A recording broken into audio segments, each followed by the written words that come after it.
Welcome to Discipleship Hoops Podcast, where basketball meets purpose. This isn't just about mastering skills on the court, it's about developing the complete athlete. We're here to help young players grow stronger, smarter, and more skilled while deepening their character and strengthening their faith. At Discipleship Hoops, we believe basketball is more than a game. It's a platform for transformation, teaching discipline, teamwork, and resilience. Together, let's empower the next generation of leaders to excel both on and off the court. This is Discipleship Hoops through basketball. Yeah, I'm not done yet. Hello. Okay, you recording, so here we go. All right. What's good, everyone? Welcome to the Discipleship Hoops Podcast. I'm your host, Jimmy. I'm here today with my brother from another mother, my partner, my compadre, my ace. We go back, expand 20 years plus, 3 different countries, like a long, extensive relationship. So who else to bring on to this episode of the Discipleship Hoops Podcast than here, Mr. Quan, Kali Robinson. And Quan, before I bring you on, let you introduce, let me take care of some housekeeping. I like to start off each episode with a podcast scripture. This one comes from 1 Corinthians 9:24 and 25. It says, "Do you not know that in a race all the runners run, but only one gets the prize? Run in such a way as to get the prize. Everyone who competes in the games goes into strict training. They do it to get a crown that will not last, but we do it to get a crown that will last forever." And I thought that was the most fitting scripture to have you on, because we did just that from the beginning, which we'll talk about and dive off into here shortly. From the beginning, we did it to get a crown that will last forever and not for the glory of the moment. So, sir, welcome to the podcast episode. Briefly introduce yourself and let the people know who you are. Well, first of all, my name is Kali Robinson, of course. You can call me Q. I've known Jimmy for what seems like forever, 15 continents. He said 3, I would say 15. And of course, I'm an Air Force veteran, and now, working for the government, so on and so forth, entrepreneur, you name it, have my hands in it or want to have my hands in it.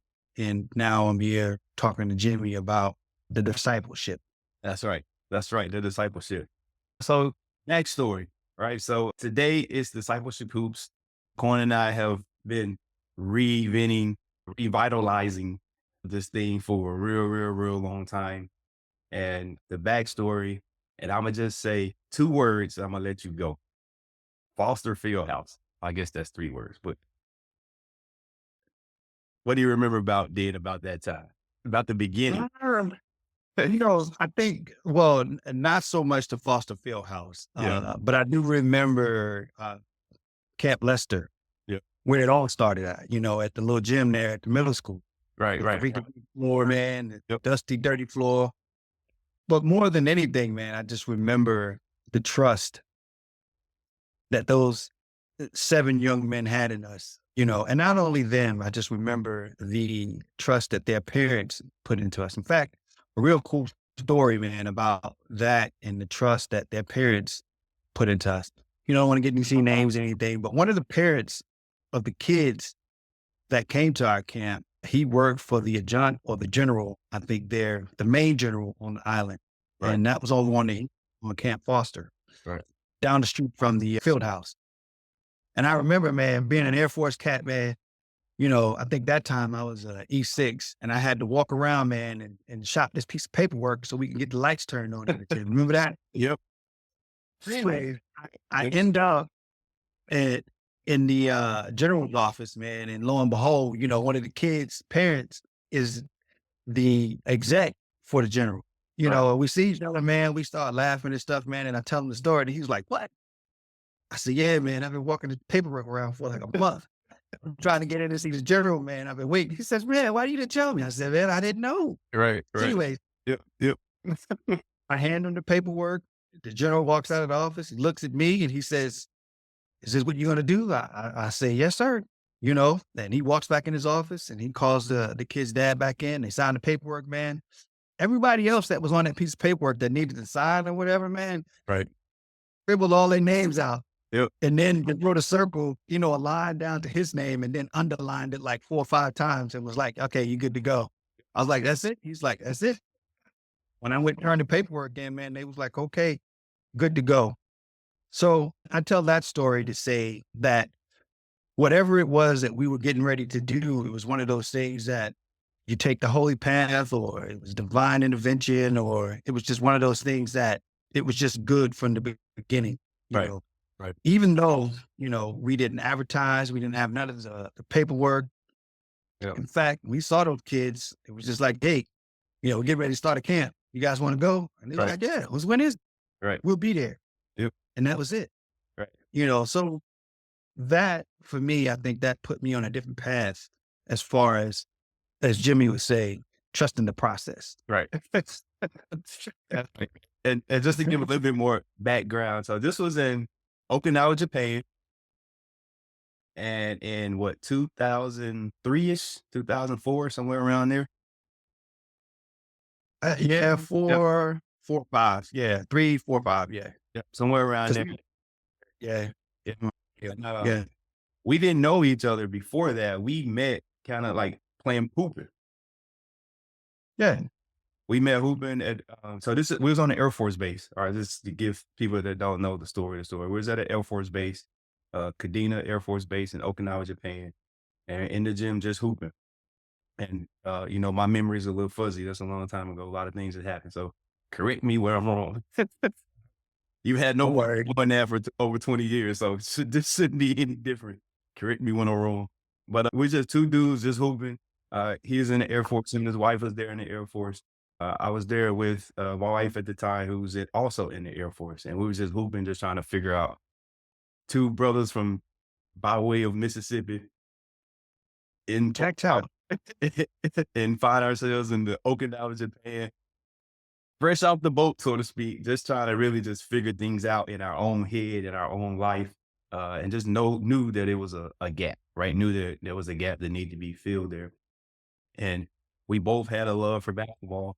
And even like today with Discipleship Hoops, back then, it was Rise Hoops back then. And it was the same 3 principles then as it is today, to help kids master their athleticism by getting better at developing skills, to build character, and to instill some type of faith, right? Some type of identity in who they are in Christ, and not just allowing the game to identify them. And so just like it is now with Discipleship Hoops, it was back then in 2003, 2004 with Rise Hoops. I tried my best to remember what RISE stood for. I knew it was respect, integrity. I think the S was selfishness. Yeah. But I could not remember the E. I had Me neither, man. I had energy, I had effort, I had enthusiasm. I was like, what was the E? I can't remember the E neither, man. I have to go back. I was just digging into my box, man, but I keep remembering, man, I lost all that stuff in the flood. So yeah, I can't. But yeah. So anyway, like you said, we started with a couple kids. I think 7 was our first group of kids that we had. Actually, it was 3. 3 started out with 3. Yep. 4, I think it was. We had Rod, Dev. No, 4. Maybe it was 7, but I was. It's a core group of 5. I think it was. Right. It showed up. Yeah. And so, like, what do you remember about that first group and just us out there just trying to figure it out? I knew we had this concept was, all right, let's do a little basketball stuff. Then let's take the ball away. Let's mentor them a little bit. And then let's give them a ball. And then let's mentor them a little bit. And we kind of like build it off that model. I think for them, me taking an outside approach and then looking at them to see what they wanted. Mm-hmm. I think the most impressive thing about them was their hunger. Yes. Because that first day, man, we ran them to death. Yep. Like all coaches do, because this way you can tell who's going to come back, Right. Second day, third day, same thing, and then their enthusiasm for the program, their interest, and then just the respect, that they showed in wanting to learn, get better, do better, be better. Right. I think that was the most outstanding part of all of that for me, and I think some heavy takeaways of that and that opportunity and that experience is that you can't judge every experience as if it was every other experience in that category. You know what I mean? Right. And I think those kids trying to put you in a perspective, and you wish that you can have the same kids all the time. Right. And I'm pretty sure some of them were spoiled or, didn't do well. But when they were there and on the floor, it was their attention, and their want to do better. And the reason why I say that, and I don't know if you're ready to even say that, is the first game that they played. And they're playing this super fantastic, jumbo, gigantic AAU squad with like 8,000 people on it. And we just had, eight kids? 7 to 8 kids. And man, I tell you, other than Jimmy dogging these kids, but I think, dude, they're doing good. Relax. Sit down, man. Sit down. He's like coaching for real, man. Tarkanian, Cheney, everybody with the towel, and just sit down, man. Yo, those kids, man, they went in there and everything that we taught them, they went out there and proved why. And not to say anything about AAU programs and those things. It was just these kids went out there with zero account for anything else. The shoes, uniforms, none of that stuff mattered. All that mattered was that they went out there, executed, played D, played ball. But more than that, they listened and then did everything that we said. So those are the things that, I take away from those kids is just the experience. And I think those are life lessons, not only in your personal life, but you could take those things and instill those into your professional life. Right. You know what I mean? Definitely. I saw maybe 2-3 years ago now, I saw one of those players, Devin. Yeah, I saw him in Virginia at a gym, again, obviously at a gym in Virginia. And he came up to me. He was like, "Coach, I still remember those things that y'all taught us back then. And I still apply them when I'm playing today." And that felt good, right? Because it's like, basketball, John Wooden always said that basketball doesn't instill character, it reveals it. Yeah, that's true. And so it's just for him to come back, first of all, to remember me, right? At the hard time, but also that the impression that we left, on him, he grown, married with kids now, and he still was talking about just marveled over that impression that we left on them during that time and how he still applies some of those same principles today with his family, with his own kids, throughout his basketball career.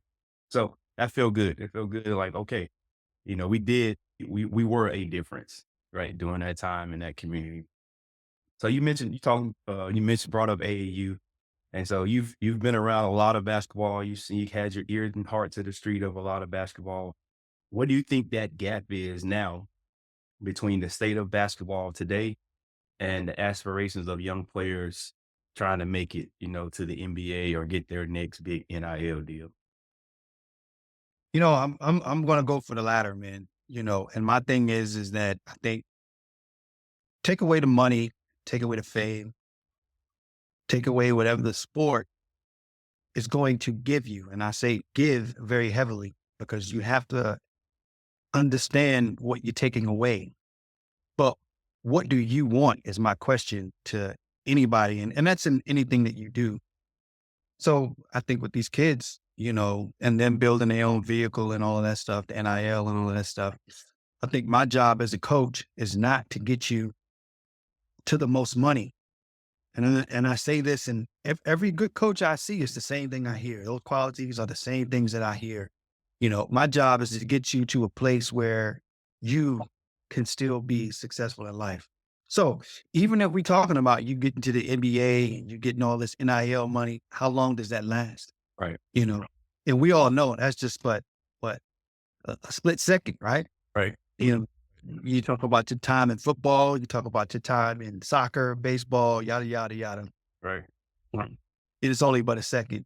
So to answer your question, I think I would like to not talk about the money aspect of it, but how do we get you into a program where you can learn something? Doesn't have to be college.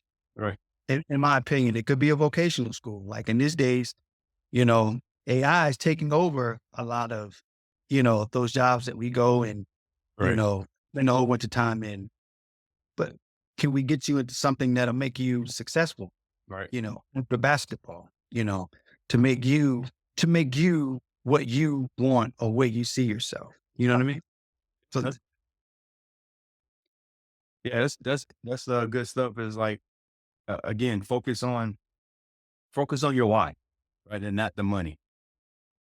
Right, focus on your why. Like, why are you doing this, and not so much as I got to go chase the bag, because if you chase money, you'll never catch it. It's a rainbow somewhere in the world every day, and nobody has yet got the pot of gold at the end of it. right forever, homeboy. Try it. Got to chase your why, not your money. Right. So I ask you this though, like fast forward 2004 to now 2025, and if you were discipling young hoopers today, right, on about honoring their craft and pursuing their dream, would your message be the same as it was then, or how would it evolve until today? The core of your message. Man, I'm gonna get in trouble for this, man. Man, it's gonna blow up the spot. But I think, Barkley said it best, man. It's too much AAU stuff. You got these teams, and I hear more about the coach than I do the team, and that's not a bad thing. But what does a coach bring to a team? How does a coach make a team? Right. Then you talk about the players in the team and the sacrifice that a lot of these kids make. In fact, to answer that question, man, I'll say this. And I was just reading a story about this kid way, way, way back. In fact, we went to school together, but his sacrifice, you just never know until you get older, man. And then you look back and the flashes of certain things, they start to reveal themselves. Like, yo, how was you doing all of that? Right.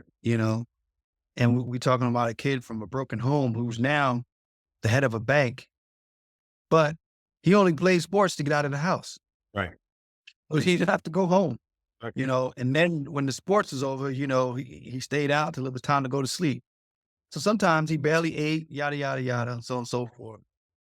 So understanding that and bringing that back into what I would say to kids is that your sacrifice for whatever it is that you want to do should not be built around your sacrifice for the almighty dollar.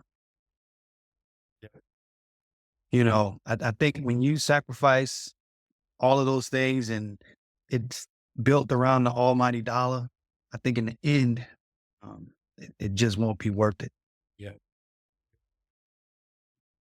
Yeah, that's good because, unfortunately, we don't like to speak on injury, right? The I word, but it's like, it takes one jump, it takes one movement, one turn, and your basketball career can be over, right? In an Flash. instant. And then, right, my thing is, okay, what's the now what? Right? What's the now what? Right? Hold on, let me write that down. What's the now what? Get a pen and write that down. What's the now what? Oh, it's like, okay, what do you have left after that? After, friends and family have bleeded you dry with loans and investing in their businesses, and you don't have basketball anymore. Now what? And so I also have to be careful when I talk about AAUs. My oldest boy, oldest daughter, they both came up playing AAU. And Alex got to a point in 10th grade, the summer of his 10th grade year, and he was like, Dad, I'm tired of it. Like, he just got tired of the Texas one, Louisiana the next weekend, Alabama the next weekend, Memphis, Tennessee the next weekend, Nashville the next weekend, right? And it's like, You on a 15 passenger bus with 25 people and they all 6'4" and above. So you cramped up, no room. You driving 3 to 6 hours. You playing 2 games on Friday, 4 games on Saturday, 3 games on Sunday, sleeping 6 to a hotel, eating burgers and pizza, right? Like that becomes a grind and it takes a toll on your body. I don't care how young you are. You can't just recover from that like you think you can. And he just got tired of the rigmarole. And he came to me and was like, instead of the money you spending on traveling for AAU, can you just get me a trainer, individual trainer? And can we just use that money on getting me an individual trainer for the summer? And I said, bet, say less. And so, that's the route we took. We just got him a trainer. We started finding specialized camps to get exposed. A lot of people think you have to go to AAU to get exposure. This day and age, they'll find you in Timbuktu, Mississippi. If you can play, you're gonna get found. And so we just went to say, okay, what schools, what colleges are you interested in going in? He had a list of 10 colleges he want to go to, and we started just going to their camps, right? Those camps that those colleges he wanted to go attend to, we went to those camps. We sent, he went to those camps and then just worked out with a trainer. And in that, not only did his body recover and he got stronger, but also he also got the exposure that he thought he was going to miss from playing AAU. So. And that too, and I think for, regular James and Joes, AAU is expensive. The insurance is expensive. The cost of the camps, the traveling, the overnights, all those things are expensive. And I got a friend of mine now, man, the family is basically disbanded, but they're paying all this money for this one kid, you know what I'm saying? But he's got like 15 other grandkids, Right. So, where does it stop? And we get you into a place to get exposure. Right. And I really think that is overrated. Exposure is overrated. Mm-hmm. Because you got kids who are walking on to a lot of these D1 and city school leagues and city school teams with not even knowing who they are. They're just walking on, right. And eventually getting that junior year jump out of junior colleges or the city schools or whatever it is to these major D1 programs. A lot of these kids don't even go to D1 or city schools. They go to school, graduate, and catch themselves at a city league or whatever it is, man. And they end up getting a friend and the friend ends up getting them into a tryout. And they end up walking onto an NBA or Pro-Am or a G League squad and then eventually get into the league, So I do think that exposure as a word is overrated because I think too much exposure also in the same sense exposes you to not being exposed. Right. Because there might be somebody on the team that you can flat out play and you just don't get that playing time, but you can pay that $8,000, man, to sit down and eat some cheese doodles, and drink some Gatorade, Right. Yep. or I'm sorry, eat oranges and Gatorade. But that's just my opinion, man, and what I've seen over the years. And that's not for me to say that I'm some huge professional or stuff like that, but my love for the sport, the craft, and everything that goes into it cannot be misstated. Yeah. Dig? Definitely. It's the work you put in. My favorite. Right. It's the work you put in when the bleachers are empty that makes you seem, makes you great when bleachers are full. Right. All right. I was. How? Go ahead. What you about to say? I was watching this podcast. I think it was Gilbert Arenas. I think it was, man. And said he was in the gym, man. And he had the ball boys out there. He had like 5 ball boys. He had the ball racks, and he had the return shooter and everything, man. He said he's putting up like 8,000 shots a day. And he said he had talked to, I want to say Chris Jackson, Mahmoud Abdul Rauf. Yeah. He said, man, why you wearing yourself out shooting all them shots? Right. Because 90% of those you're going to miss. He says, why don't you practice making 50% of those shots versus, I think that's how I went, and then it was like a light bulb moment. Like, dang, I was doing all that work for nothing. All I had to do was on it, 50% of my shots, right? Right. Yep. So, I think perspective plays a lot in a lot of the things that we do. So my perspective may be different from yours. And a coach teaching a kid in this kid's head, his perspective and how he sees himself may be different. So on these AAU teams that we don't get together, but maybe once or twice a week, is a coach really getting time to talk, to a kid? You know what I'm saying? Yep. But anyway, Definitely. I think unlike when we were coming up, and this is not one of those back in my day. It's stories. Well, but when we were coming up, right, we just didn't rely on the coach to get us better.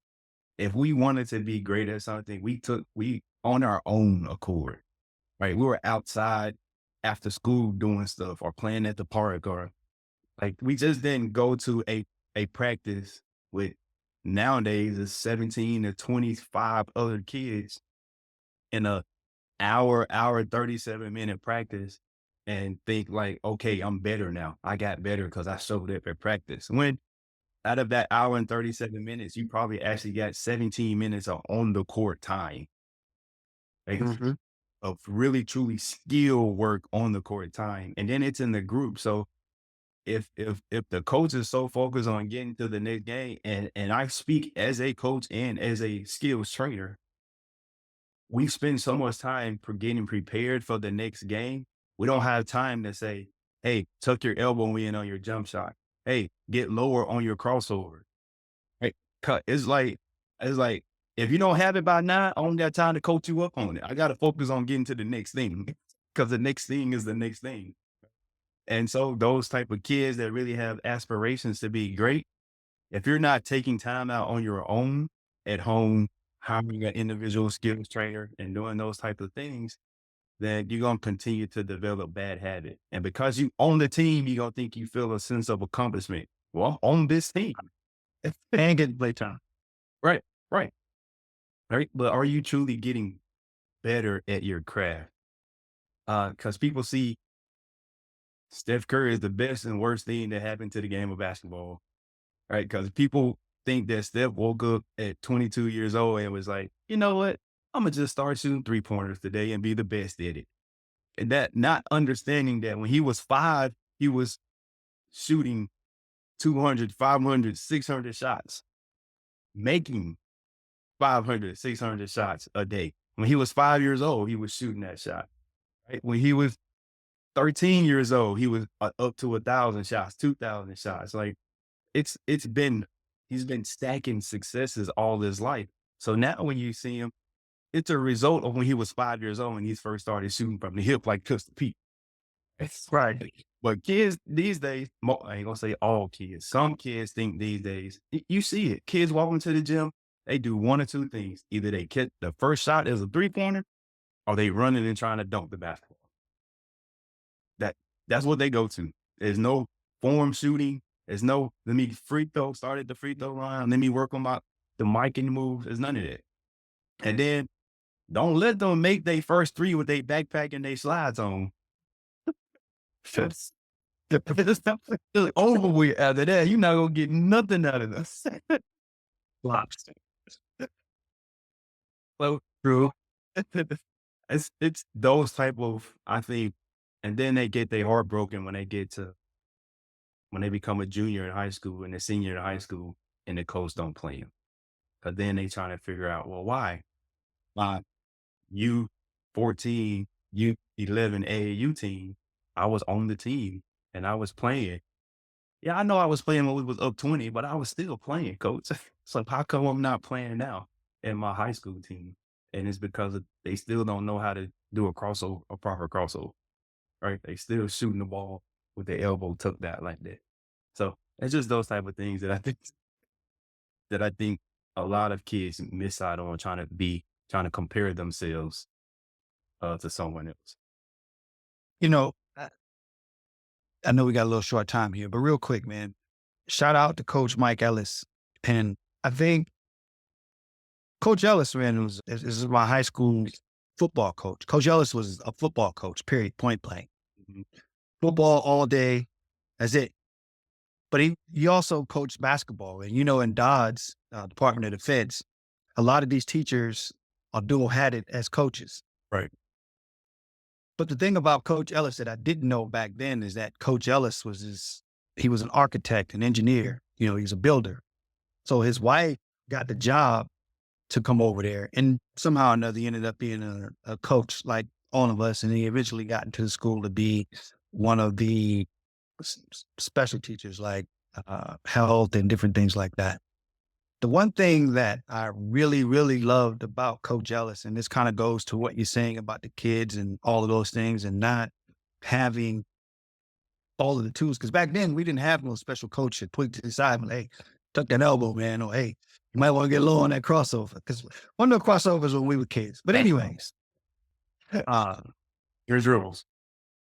Yeah, that's it. Right. But the good thing about Coach Ellis, man, is that I've never seen him get mad when we mess up. And I've never seen him get mad. When you come to the sideline, he'll call you over, man. He'd be like, hey, what'd you think about that pass? I feel like it was a good pass, coach. He's like, yeah, it was. So he was like, no. Just next time, just make sure you catch it. That's all. So, and I remember a couple of times, man, and it's just football in particular, ball would hit me right in the chest. You know what I'm saying? And I'd miss it. Now, mind you, our quarterback was throwing like Brett Favre. I got 13-year-old hands, bro. Right. I don't have man hands yet, to slow with the grips and calluses to slow the ball down a little bit. We didn't have Jerry Rice gloves. But anyways, so Coach Ellis would be like, whatever you guys need, whatever it is, but you have to take the initiative. And I just remember having to go and just catch passes. He had the football machine that would just catch passes, but he didn't have footballs. All right. You know what he had? Softballs. Yeah. So he put softballs in the machine and you would just catch softballs with your hands. And my point to all of that is that I took the tutelage and I took the approach to do what I needed to do, not because he was yelling at me, not because he was mean, not because we lost, any of that. It was because I wanted to get better, but I wouldn't know how to get better if he had not pointed out those things to me. Right. So you talk about Coach Ellis and then him coaching football. And I can tell you, he took individual time with each player. So you're talking about 50, 34, 40 players, you know what I'm saying, on the squad, plus coaches. I think those type of people come along maybe once or twice in a person's lifetime where you'll have a coach like that. You get two good coaches like that, boom. But that one coach is what sets the parameter and the road for a lot of these kids, But anyways, that's my story. Yeah, most definitely, man. I truly, for those that don't know, I know nobody really knows, but my man is calling in from across the pond in Germany. So I want to be very sensitive to your time on this Sunday. I guess it's almost evening, afternoon there for you. Lunchtime, bro. Yeah, lunchtime. So we'll let you get to it. Before we get out of here, though, I just want to end with a scripture from Colossians 3:23. It says, as we close, let me leave you with this. Colossians 3:23. Whatever you do, work at it with all your heart as working for the Lord, not for human masters. All right. Discipleship Hoops Podcast. We're building athletes who lead with purpose, faith, and integrity. Quan, I appreciate you. Any last words of motivation, of inspiration, or any last thing you want to get out there before we get out of here? I'd say this. I think, and you hear it all the time, man, but I think all things are possible when you believe in you. If you don't believe in you, no one else will. Right. So if someone says, stop shooting threes, believe them. You should stop shooting threes. Very well said. But if you believe that you are the best 3-point shooter in the world, that means that you need to have the hours and the ethic to prove whoever said that to you wrong. So believe in you first, but make believers out of everybody else. Amen. Amen. All right. See y'all next time. And remember this one last thing, that the Discipleship Hoops is bigger than basketball. It's about who you're becoming. See you next time. Peace. Right.